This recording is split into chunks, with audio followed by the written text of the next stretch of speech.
चौंकाने वाला है, यहां पर हताशा पैदा करने वाला है, क्योंकि उत्तरकाशी के टनल हादसे के 13 दिन गुजर चुके हैं। 40 मजदूरों की तबीयत भी बिगड़ रही है, उनके हौसले भी पस्त हो रहे हैं। और इसके अलावा जो बड़ी अपडेट है वो ये है, टूट गई है और उसकी जो ब्लेड थे, जिसको हम लोग विड भी कहते हैं आम बोलचाल की भाषा में, वो वहां पर टूटी है, उसका मर निकाला गया है और अब उस मशीन को साइट से अलग कर दिया गया, यानी कि अगर मशीन का काम अब खत्म हो गई, टूट गई है।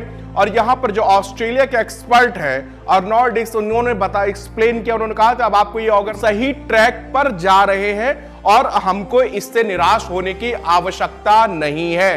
पहली चीज, आप जिस तरह की ये टनल को आप देख रहे हैं ये, और इसके चारों ओर आप पहाड़ देख रहे हैं, पहाड़ के बीच में ये सुरंग है, 4.5 किलोमीटर की ये सुरंग है। अब मैं आपको इधर पे ये बता दूं कि ये जो मशीन थी वो कर रहे हैं, वो जो है ये सिलक्यारा साइट से काम कर रही थी, यहां से खुदाई करने का, पाइप डालने का काम हो रहा था। 24 घंटे से, यानी कि कल दोपहर के बाद से वो मशीन काम नहीं कर रही, यानी कि ड्रिलिंग नहीं, लंबा होता जा रहा है। परिजन भी वहां पर बहुत परेशान हो रहे हैं। इसी बीच में खबर यह भी आ रही है कि 3 मजदूरों की तबीयत बिगड़ और उनके दिमाग उनके दिमाग में मानसिक संतुलन में भी वहां पर परेशानी हो रही है, क्योंकि अब जो है बिल्कुल बहुत कीमती समय, और ये कहें कि 12 दिन से जो 41 मजदूर एक दूसरे का हौसला बनाए हुए थे, वो अब आखिरकार सबको यही है, इंतजार है। हम लोग कल से लगातार उस पर नजर बनाए हुए हैं बारीकी से। ये जो पूरा रेस्क्यू ऑपरेशन चल रहा है कब सक्सेसफुल होगा और 41 मजदूर निकल के आएंगे, इसमें सीएम आए हुए, केंद्र, राज्य और बाकी जो टीमें हैं वो वहां पर नजर बनाए हुए हैं। लेकिन इधर पे बड़ा रोल साबित होने जा रहा है। बीआरओ क्या कर रहा है कि जो रास्ते हैं चौड़ा कर रहा है और उनको जाके सीधे पहाड़ के एंड पॉइंट पे वो ट्रैक, इसमें इसको करने के पीछे सबसे बड़ा रीजन है कि वो बड़ी मशीन जिसको हम ऊपर पहुंचा के वंग खोदी जा रही है, ऊपर से सीधे जो प्लान पहले था उसी पे आए हुए हैं, क्योंकि अगर मशीन अब खराब हो चुकी है, कोई संभावना वहां पर नहीं है। ये अर्नोल्ड डिक्स ने साफ कर दिया। अब इस ट्रैक के जरिए जब यहां पर मजदूर फंसे, इनको एक एक करके, वो जो आपको नमूना एनडीआरएफ ने दिखाया था किस तरह यहां से, और एक स्ट्रेचर में एक एक मजदूर अंदर से बाहर निकाले जाएंगे। इसका रेस्क्यू का जिस तरह से हो चुका है, मॉक ड्रिल हो चुकी है, एनडीआरएफ पूरी तरह से अलर्ट है। देखिए वहां पर एम्बुलेंस भी है, रोग के एक्सपर्ट डॉक्टरों की भी टीम है, एम्बुलेंस आई हुई है, व्यवस्था सारी है, लेकिन बस इंतजार उसार आएंगे। ये एक बहुत बड़ा सवाल और एक गुत्थी बनकर रह गया है। हमारे सामने सब लोग आ रहे हैं और की बात हो रही है, जो एनडीआरएफ के डीजी हैं वो भी लगातार कह रहे हैं, इसका सारी बातें समझदार, एक जायज है, सबको एक ढांढस बांधे हुए हैं, लेकिन एक म्याद क्या है, समय क्या है, पता नहीं है कि कितना वक्त लग पाएगा।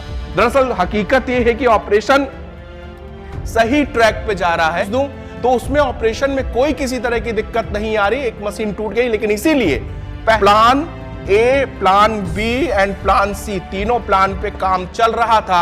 अब प्लान बी पे काम चल रहा है, जो कि ऊपर से वर्टिकल साइड से सुरंग पे छेद करके, और पूरा सक्सेसफुल रहा। क्योंकि देखिए वहां पे प्रॉब्लम क्या है, समस्याओं की अगर बात करें, जिस वक्त पे ये बताता हूं, सोचिए काम चल रहा होगा,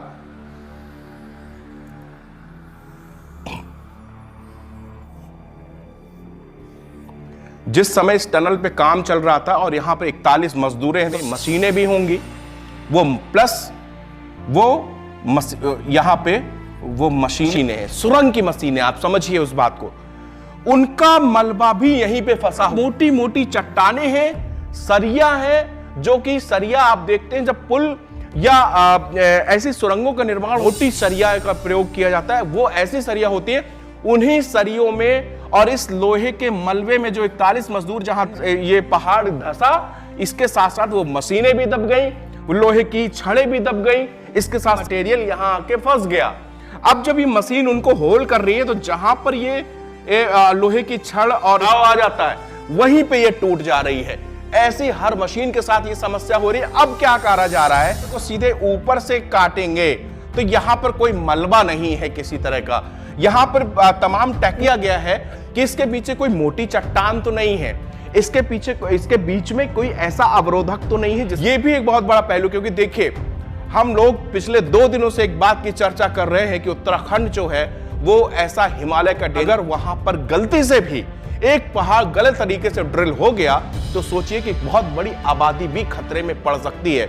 हम सबको इंतजार है कि जल्दी से जल्दी वो 41 मजदूर हमारे बाहर आए, लेकिन उसका मतलब ये नहीं कि हम इसको खतरा मोल ले ले जिसकी हमको भारी कीमत चुकानी पड़ जाए। ऐसा मैं क्यों कह रहा हूं? 2 दिन पहले मेरी एक एक्सपर्ट से बात हो रही है। Himalaya is the very young, Himalaya उस बच्चे की तरह है जो अभी जवान हो रहा है। आपको लगे को हम जवान इसलिए कह रहे हैं क्योंकि पूरे पहाड़ कच्चे हैं, मतलब अगर आप इनमें ज्यादा जोर आजमाइश ज्यादा करते तो ये भरभरा के गिर भी सकते हैं। और ऐसा आप देखते हैं कि वहां पर भूस्खलन आए दिन होता रहता है। क्यों होता है? उसके सब पके हुए नहीं है, बहुत मजबूत ठोस नहीं है। और जो करोड़ों साल पहले जब ये पहाड़ बनने की जब ये प्लेट टकराया और ये हिमालय खड़ा हुआ, लेकिन माफ कीजिएगा, ये पहाड़ अभी उस उम्र की है जब ये पक्के होते हैं। हिमालय इसलिए डेंजर जोन है, आपको समझ, इसलिए ये रेस्क्यू टीम भी एहतियाती लोग समझ रहे हैं कि इसकी खतरा कितना बड़ा हो सकता है। हम चाहते हैं कि जल्द से जल्द वो लोग बाहर आए, लेकिन जिस टेक्निक में काम हो रहा है उसमें लग रहा है कि शायद अभी 2 दिन का वक्त, यहां पर 2 दिन में ये ऊपर से नीचे तक ये 90 मीटर है, 89 मीटर की पूरी ड्रिलिंग होनी है यहां से। और वहां पर पाइप जो है 900 mm का वो वहां पर डाला जा चुका है। और अभी जो बचा हुआ है कुछ 10 से 12 मीटर ऐसा है कि जो कि वो हमारे पास ही बची है, उतना हम पार पा लेंगे तो वो इंतजार भी खत्म हो जाएगा और वो 41 मजदूर भी बाहर आ जाएंगे।